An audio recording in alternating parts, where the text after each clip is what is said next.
디모데전서 5장 1절에서 16절까지 말씀 한 절씩 교독합니다.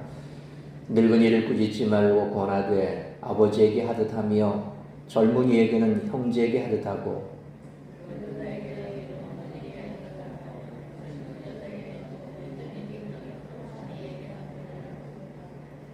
참 과부인 과부를 존대하라.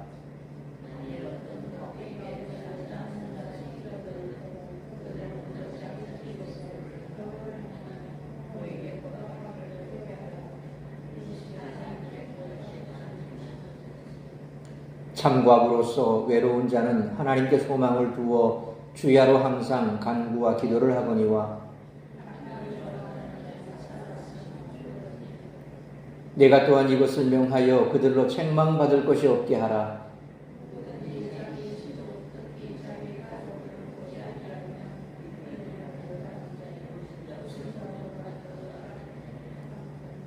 과부로 명부에 올릴 자는 나이가 60이 덜 되지 아니하고 한 남편이 아니었던 자로서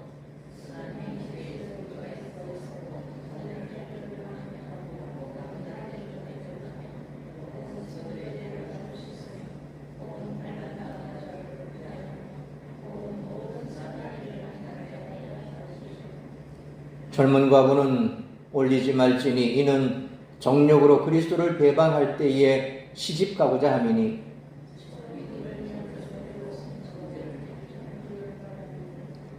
또 그들은 게으름을 익혀 집집으로 돌아다니고 게으를 뿐 아니라 쓸데없는 말을 하며 일을 만들며 마땅히 아니할 말을 하나니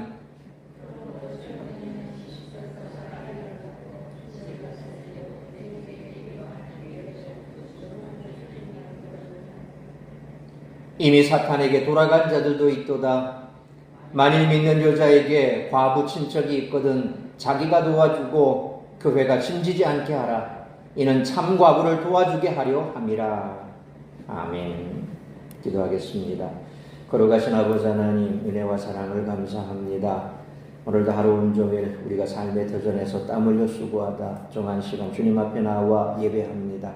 이 시간 주의 말씀 앞에 서사오니 말씀하시는 주의 음성만 들려지게 하여 주옵시고 오늘도 주의 말씀 앞으로 달려온 사랑하는 주의 백성들 이 말씀 받고 다시 한번 우리가 말씀으로 우리의 삶을 재성립하고 말씀대로 지켜 순행하기로 고백하고 세상 가운데서 말씀으로 승리하는 우리 모든 성도들이 되게 하여 주옵소서.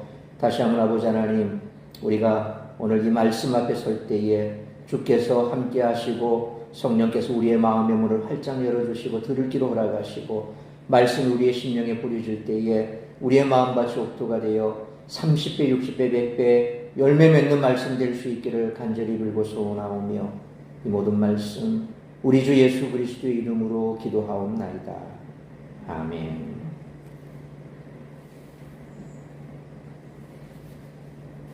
본서신 본론부의 후반부인 4장 1절부터 6장 19절에서 바울은 에베소 교회의 목회자 디모데에게 목회자로서 수행해야 할 현장 사역에 대한 여러 가지 세부 지침을 주고 있습니다. 그 가운데 일부인 오늘 본문 5장 1절로 16절은 각 성도들을 대하는 목회자의 자세와 태도에 관한 권면이 나오는데 특히 과부 문제와 관련된 문제가 중점적으로 기록되고 있습니다. 사도 바울은 오늘 본문을 통해서 다양한 연령층의 교회 구성들을 대하는 일반적 지침을 제시합니다. 바울은 연로한 남자와 젊은 남자를 구분하고 연로한 여자와 젊은 여자를 구분하며 남녀노소 구분을 하고 있습니다. 남녀노소 다양한 사람들을 만나는 디모데에게 바울이 요구한 행동 양식은 가족처럼이라는 단어로 응축할 수 있습니다. 바울은 연로한 남자는 아버지처럼, 젊은 남자는 형제처럼, 연로한 여자는 어머니처럼, 젊은 여자는 자매처럼 대하라고 권면합니다. 바울이 이어서 과부에 관해 권면합니다. 초대교회에서 과부들이 차지하는 비중이 적지 않았습니다. 참 과부들은 교회와 성도들을 섬기며 기도하는 가운데 믿음의 귀감이 되었으나 잘못 세워진 과부는 교회의 경제적 부담을 가중시킬 뿐 아니라 이 집 저 집 다니며 한담하여 적지 않은 무리를 일으켰습니다. 바울은 과부들에 대한 사항을 중대하게 여겨 많은 측면을 할애해 권면합니다. 바울은 과부에 대해 세 가지를 권면합니다. 첫째로 참 과부를 존대해야 한다라고 명령합니다. 참 과부를 존경하고 돌보는 것은 교회의 중요한 책임 가운데 하나라는 것입니다. 둘째로 참 과부와 거짓 과부를 구별하는 객관적인 기준을 제시합니다. 참 과부는 60세 이상으로 남편과 사별한 후에 재혼 이력이 없어야 하며 선한 행실의 증거가 있어야 합니다. 이러한 권면은 당시 젊은 과부들이 부적절한 행위로 교회 공동체에 적지 않은 부담을 주었기 때문입니다. 셋째로 과부에 대한 도움은 원칙적으로 그 가족이 감당해야 한다고 명령합니다. 바울은 각 가정에서 연로한 과부를 돌보는 가운데 하나님을 섬기는 믿음의 삶을 배우게 합니다. 연로한 어머니인 과부를 그 자녀들 혹은 손자들이 섬김으로써 보이지 않는 하나님을 섬기는 믿음의 본을 보이도록 권면합니다. 바울은 과부를 돌보지 않는 자녀를 믿음을 배반한 자, 불신자보다 악한 자라고 규정합니다. 이상과 같이 바울은 디모데에게 말씀 사역에 집중하라고 했지만 그렇다고 골방에 앉아 성경만 연구하라고 한 것은 아닙니다. 디모데는 목회자로서 교회를 섬기는 사역을 감당해야 했는데 이때 섬김의 대상에 따라 경우에 맞게 대응해야 했습니다. 따라서 이와 같은 오늘 본문의 말씀을 통해서 우리들이 깨달아야 할 것은 첫째로 1절로 2절 말씀처럼 다른 사람들에게 권위주의적 태도로 다가가서는 안 된다는 것입니다. 사도 바울은 모든 연령층 사람들을 대하는 방침을 제시합니다. 권면의 요지는 가족처럼 대하라라는 것입니다. 1절로 2절 말씀처럼 연로한 남자는 아버지처럼 젊은 남자는 형제처럼 연로한 여자는 어머니처럼 젊은 여자는 자매처럼 대해야 한다는 것이죠. 바울은 디모데전서에서 희귀한 단어를 참 많이 사용하는데 에피플레소, 꾸짖다라는 단어도 신약 성경에서 여기만 사용된 단어입니다. 이처럼 희귀한 단어의 사용은 독자들의 관심을 끌어 더욱 주의를 집중시키는 그런 효과가 있습니다. 이 에피플레소는 무엇 위에라는 뜻을 지닌 전치사 에피와 그 자체로 이미 치다, 때리다라는 뜻이 있는 동사 플레소의 합성으로서 본래 주먹으로 치다라는 뜻이 있으며 언어로서 폭력을 가하다라는 뜻도 지니고 있습니다. 그런데 여기서는 문맥상 심하게 나무라는 매우 강하고도 공격적인 뉘앙스를 함축하고 있습니다. 디모데는 바울의 뒤를 이어 에베소 교회를 담당했던 목회자였습니다. 당연히 교회 안에 나이가 많이 든 사람들 역시 그의 목회 대상입니다. 목회를 하다 보면 젊은이뿐만 아니라 노인들도 하나님의 말씀에서 벗어나는 모습을 발견하게 될 것입니다. 그러나 노인이라고 해서 젊은 목회자가 모른 채 넘어갈 수는 없습니다. 목회자는 성도를 바르게 지도할 책임이 있는 자로서 나이가 많이 든 사람들의 과오에 대해서도 적절한 조처를 취해야 하는 것입니다. 그럴 때라도 폭력적이거나 공격적인 언사를 사용해서는 안 된다는 것입니다. 그보단 오히려 자신의 아버지에게 하듯 권하는 방법을 선택해야만 한다는 것입니다. 그래서 바울은 교회의 프레스비테로스 장로라고 할 수 있는 연로한 이들을 책망하지 말고 부드럽게 권면하라고 명령합니다.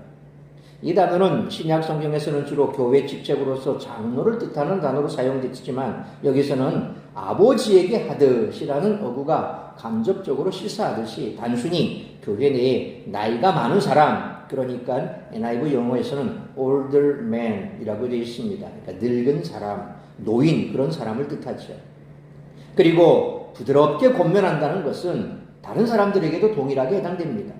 바울은 젊은 여자들을 향한 권면에서는 에파스 파세 하그네이아 온전히 깨끗함으로 라는 부사구를 또 추가하고 있습니다. 여기에서 하그네이아 깨끗함 혹은 순결이라는 뜻의 이 단어는 이미 4장 12절에서 이 단어가 정절이라는 단어로 번역된 적이 있습니다. 그러나 유의해야 할 것은 여기서 언급된 하그네이아라는 단어가 단순히 디모데에게 젊은 여자의 성적 유혹을 조심하라는 그런 권면을 하고 있는 것이 아니라는 점입니다. 물론 이 표현이 신약 성경에서 성적 순결을 뜻할 때 자주 사용되기는 하지만 거의 모든 학자들이 공통적으로 얘기하는 것은 단순히 성적 욕망을 염두에 둔 것이라기보다는 몸과 마음 전체에 있어 하나님의 도덕률에 합치하는 정결한 상태를 뜻하는 것으로 좀 더 포괄적으로 이해하는 것이 타당하다는 것입니다. 당시 다른 종교의 사제나 제사장들은 다른 사람들에게 자신들이 특별한 존재임을 과시하거나 권위주의적 태도를 취하곤 했습니다. 오늘날도 보면 이 일반 세상 사람들이 흔히 찾는 점집이나 무당집에 가면 어떻습니까? 무당이 나이가 어리다고 그래서 그 어른들을 따뜻하게 대합니까? 아유, 어르신 어서 오세요. 무엇이 불편합니까? 이게 무엇입니까? 야, 왜 왔어? 어떻게 왔어? 딱 깎고 그냥 그렇게 해버립니다. 근데 또 그렇게 얘기를 해도 나이 많은 사람도 거기에 따라서 거부감이 없습니다. 왜? 이 사람은 나보다 영적으로 위에 있다. 이렇게 접고 들어갑니다. 그러니까 무당들이 혹은 점치는 사람이 말 까고 해도 거기에서 왜 말 까냐고 시비 거는 사람 아무도 없습니다. 교회도 그런 것 같아요. 목사님들 가면서도 보면 이렇게 성도들을 대할 때 박권사, 이권사 뭐해 빨리 해 어쩌고 저쩌고 이런 분도 많아요. 예, 물론 연세가 좀 드신 분이겠습니다만.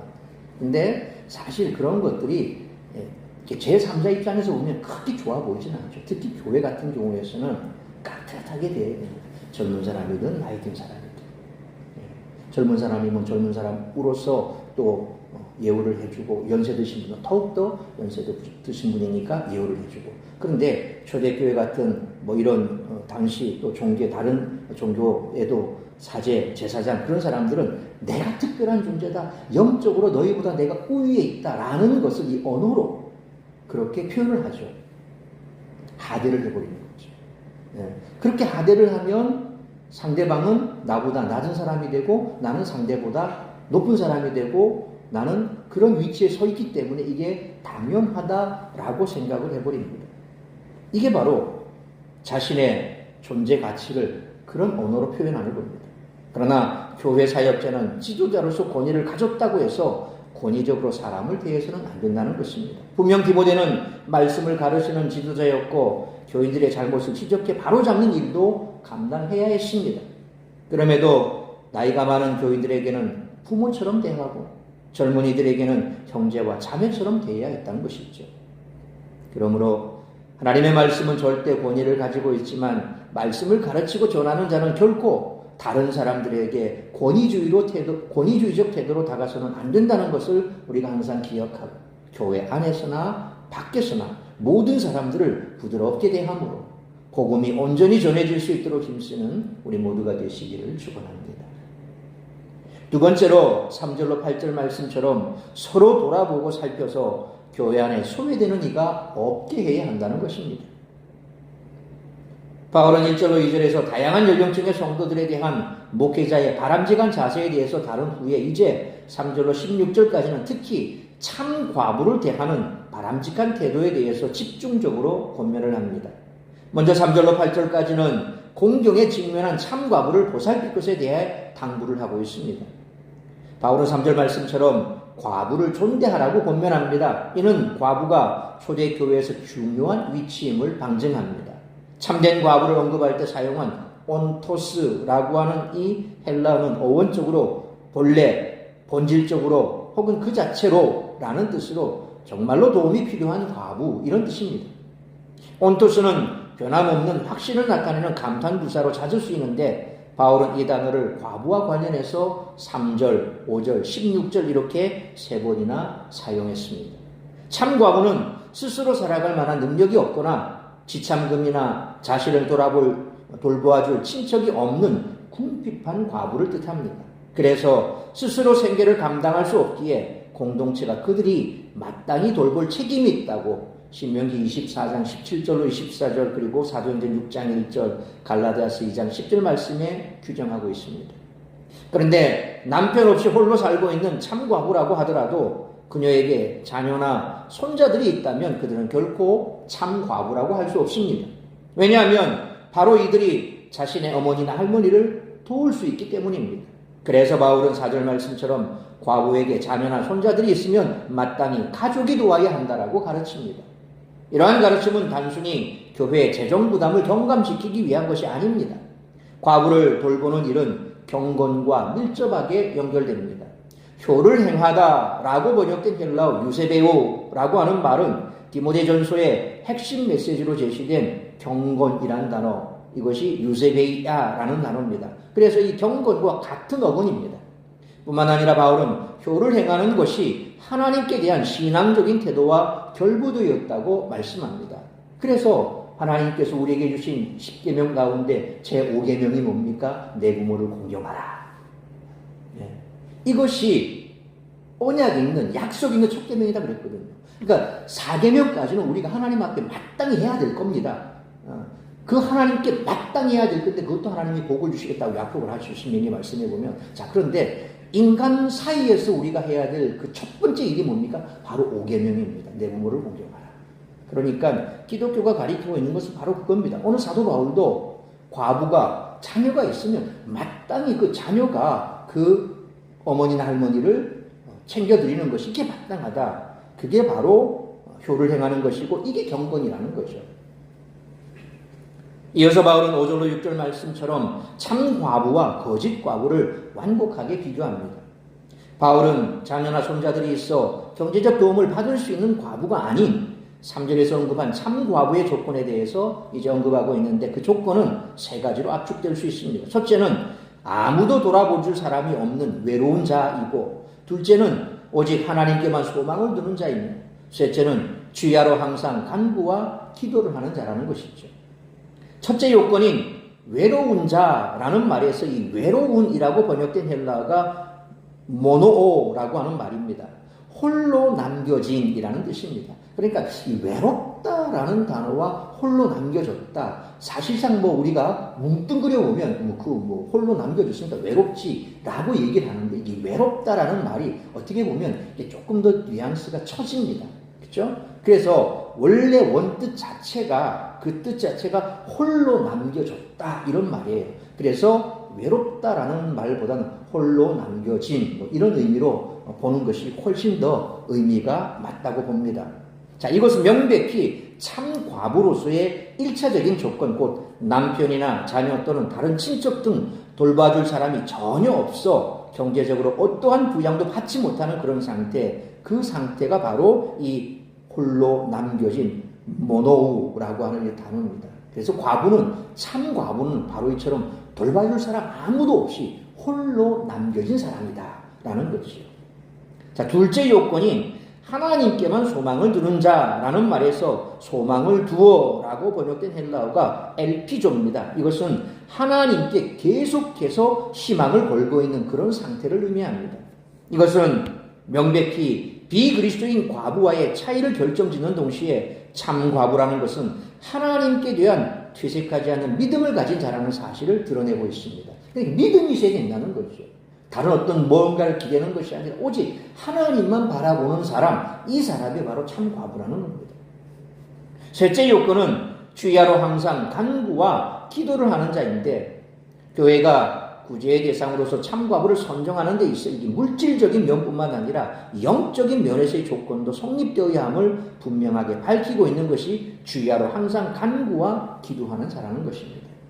이런 측면에서 누가복음 2장에 나오는 과부 안나는 누가복음 2장 36절로 37절에 또 아셀 지파 바누엘의 딸 안나라 하는 손지자가 있어 나이가 매우 많았더라. 그가 결혼한 후 7해 동안 남편과 함께 살다가 과부가 되고 84세가 되었더라. 이 사람이 성전을 떠나지 아니하고 주야로 금식하며 기도함으로 섬기더니 라는 말씀처럼 모범적인 과부의 모습을 잘 보여준다고 하겠습니다.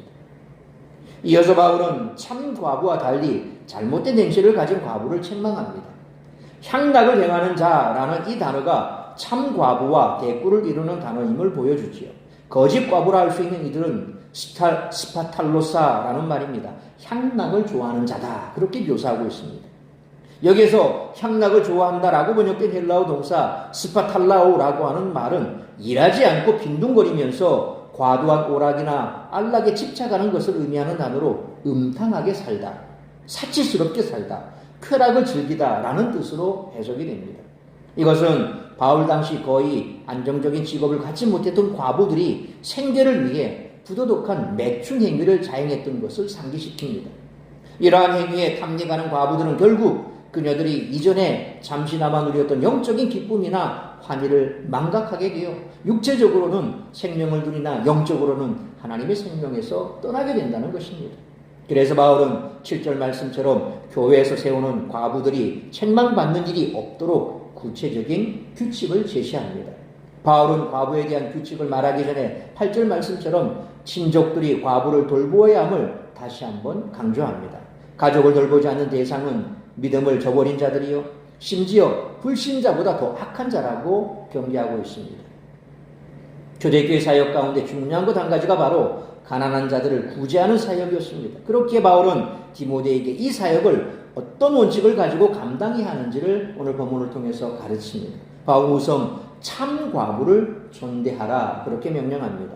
당시 에베소 교회의 상황을 명확하게 재구성할 수는 없지만 과부들 중에 올바른 신앙을 가지고 경건하게 살아가는 그런 연인들이 있었는가 하면 방탕한 생활에 빠진 그런 여인도 있었던 모양입니다. 바울은 이들을 잘 검증해서 참 과부만을 후원해야 한다라고 가르칩니다. 그런데 과부라 하더라도 자녀나 손자들이 있다면 그들의 돌봄을 받게 해야 한다고 명령합니다. 아버지나 할아버지가 돌아가시고 홀로 되신 어머니나 할머니를 부양하는 것이 하나님 앞에서 올바른 의무이기 때문입니다. 그러므로 믿음의 공동체는 성도들 한 사람 한 사람을 이처럼 세밀하게 살피고 돌봐줌으로써 어느 누구도 소외되지 않도록 아무런 도움을 받지 못해 어려움 속에 고통당하지 않도록 섬겨야 함을 항상 기억하고 서로 돌아보고 살펴서 교회 안에 소외된 이가 없는 행복한 사랑의 공동체를 만들어가는데 하나가 되는 우리 모두가 되시기를 축원합니다. 세 번째로 9절로 16절 말씀처럼 교회의 구제에도 분명한 규정과 근거와 우선순위가 있어야 한다는 것입니다.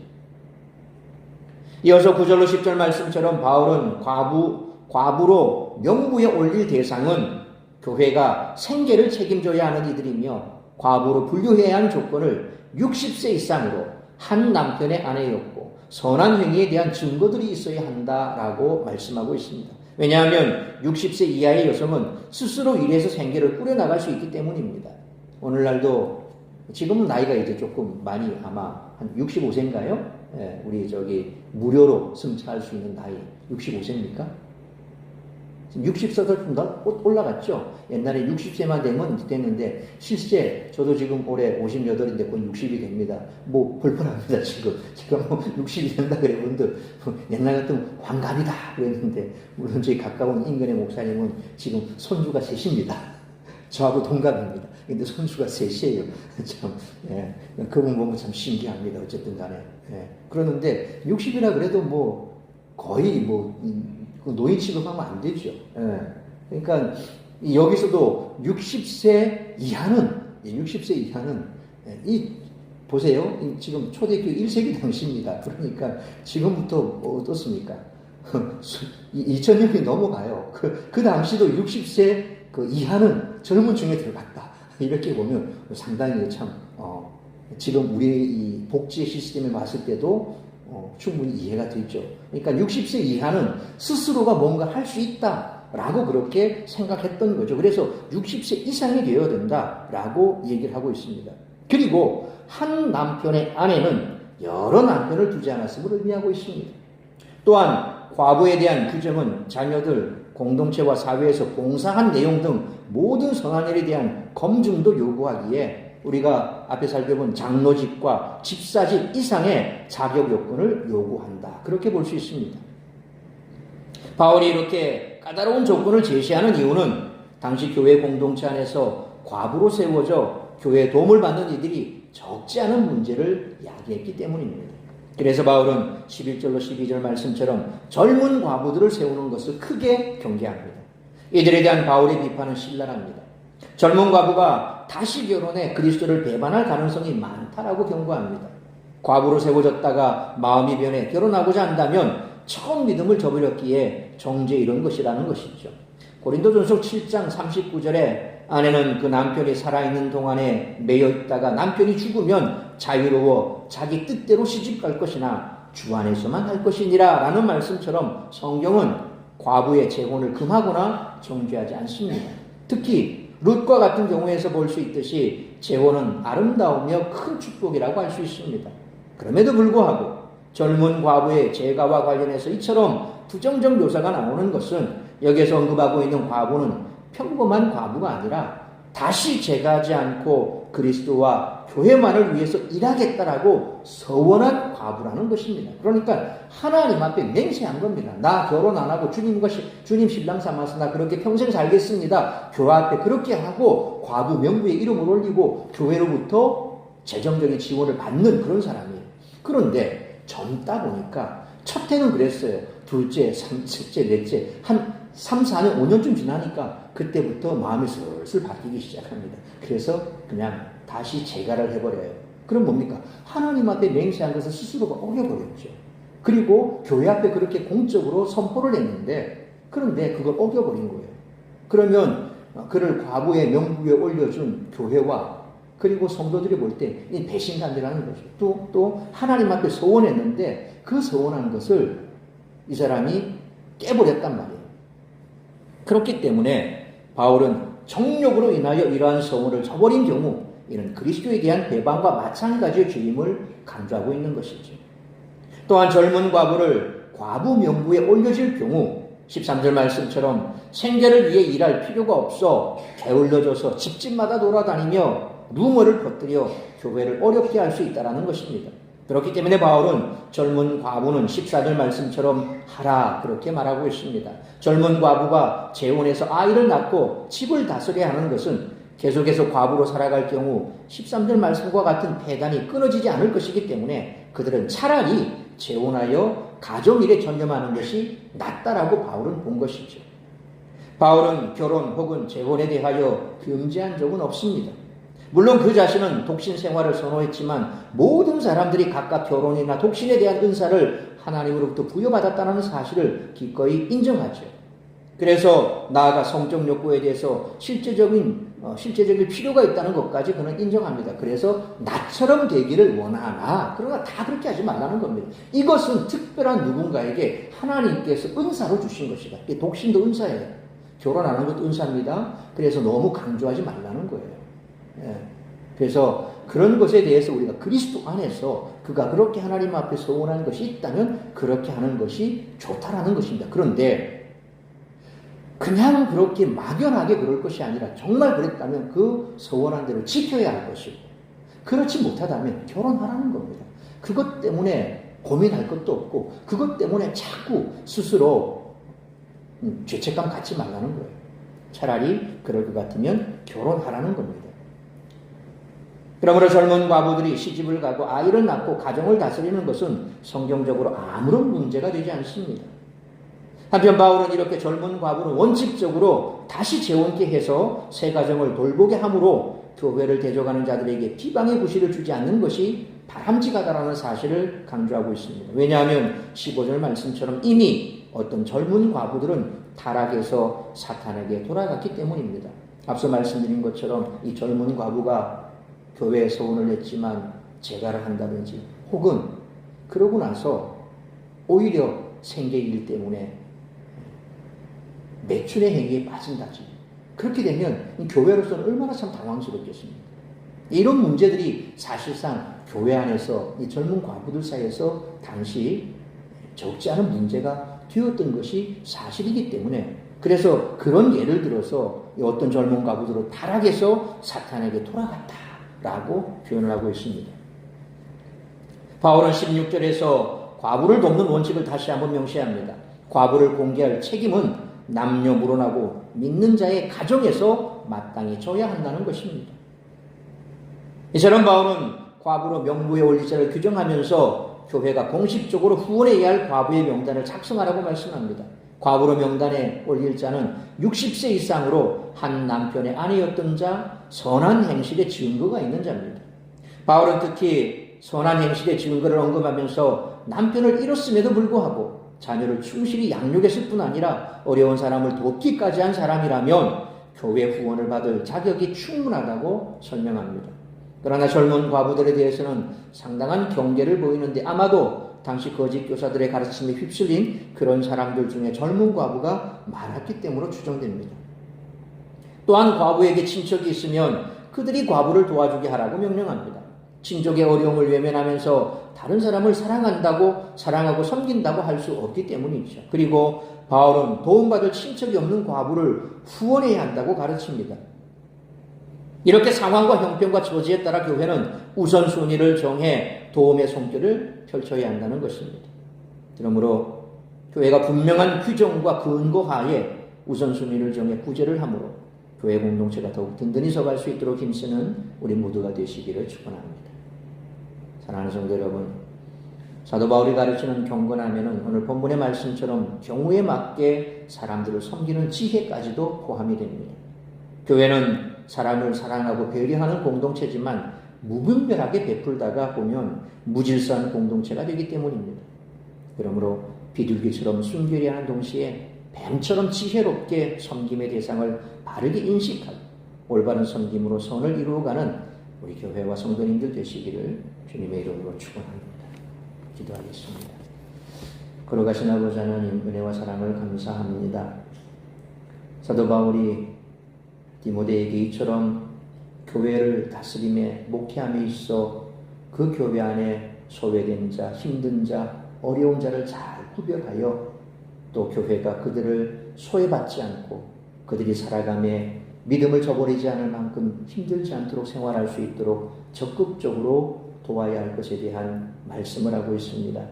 오늘날 교회 안에도 알게 모르게 힘든 자들이 많이 있습니다.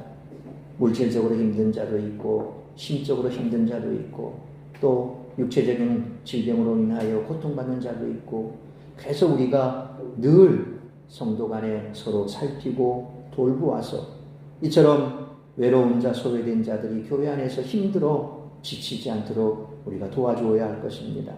교회가 물질적으로 힘들다면 또 그들을 도와야 할 것이고, 영적으로 심적으로 힘든 자들이 있다면 또 그들이 믿음을 저버리지 아니하도록 붙들어 주어야 할 것입니다.